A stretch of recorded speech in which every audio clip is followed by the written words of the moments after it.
and sadly an all too familiar one. 17 people are now confirmed dead.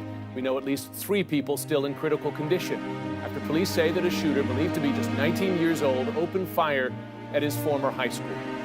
4 kids in my class, they got shot. 2 of them, I believe, passed away.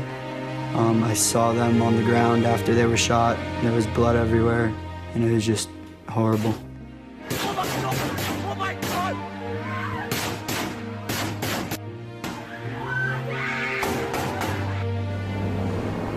Some of you may not be from Parkland, but tonight we are all Parkland Strong. Talk to the congressman, talk to people, and don't stop fighting, because children will continue to die if we don't take a stand now. The people in the government who are voted into power are lying to us, and us kids seem to be the only ones who notice and are prepared to call BS. Cannot we acknowledge in this country that we cannot accept this? No more guns! No more guns!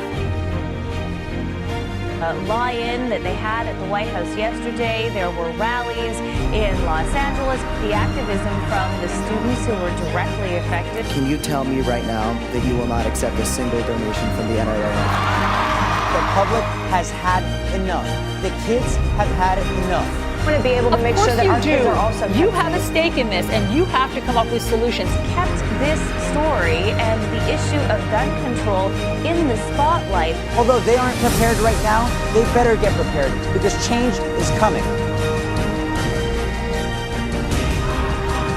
To know that this is not okay, that this is an injustice, and we should not stand idly by. Should have been one school shooting, and we should have fixed it.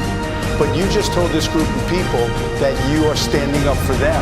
You're not standing up for them until you say, I want less prejudice.